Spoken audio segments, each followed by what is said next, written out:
और नरेंद्र मोदी को प्रधानमंत्री बनाने में जोर शोर से जुटे योग गुरु रामदेव ने कांग्रेस और आम आदमी पार्टी पर बड़बोले बयान दिए हैं। रामदेव का दावा है कि इस बार चुनाव में वो सोनिया और राहुल गांधी को हराएंगे। वहीं मोदी के सपने में अड़ंगा माने जा रहे केजरीवाल और उनकी पार्टी पर भी रामदेव ने निशाना साधा।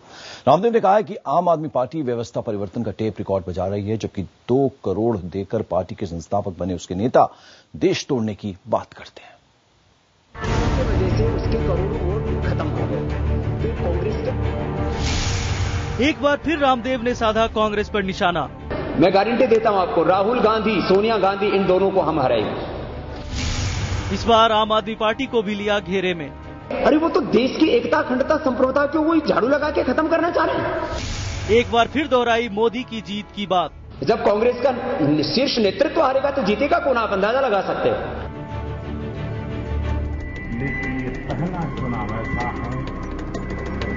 नरेंद्र मोदी को पीएम बनाने का खुलकर समर्थन कर रहे योग गुरु बाबा रामदेव एक बार फिर कांग्रेस पर हमलावर हैं।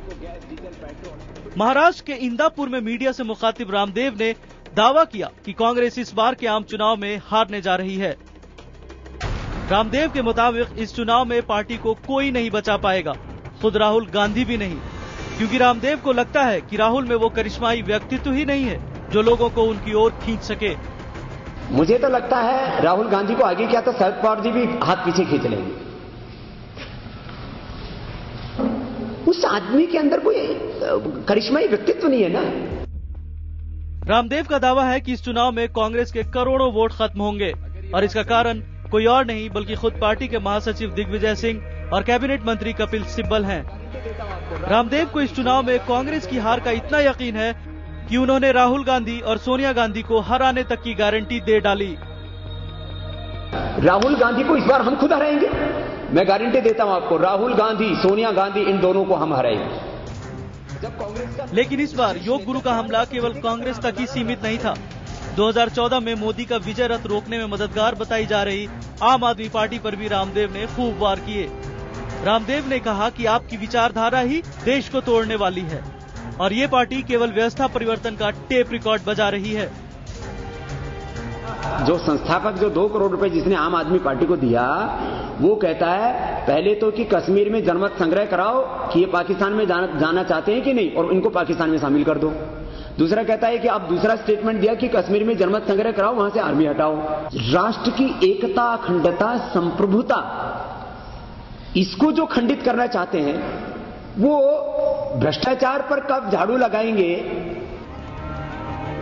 रामदेव ने सीधे तौर पर दिल्ली के मुख्यमंत्री केजरीवाल पर भी हमला बोला। रामदेव ने कहा कि जिस केजरीवाल ने खुद उनके साथ शीला दीक्षित के खिलाफ मुकदमा दर्ज कराया था, आज वही कांग्रेस का समर्थन मिलने पर कार्रवाई करने से बच रहे हैं। यहाँ तक कि केजरीवाल ने दिल्ली चुनाव जीतने के लिए मोदी के नाम का सहारा लिया। उन्होंने थोड़ा चालाकी भी किया। देखो, उन्होंने डोर टू डोर जो कैंपेन किया कि विधानसभा में हमको दे देना, लोकसभा में कोई बात नहीं, मोदी को दे देना। विधानसभा से पहले एक बार भी मोदी का आलोचना नहीं किया, आपने देखा होगा। मोदी को और मजबूत बनाने के लिए रामदेव ने बीजेपी को 300 सीटें दिलाने की बात भी कही।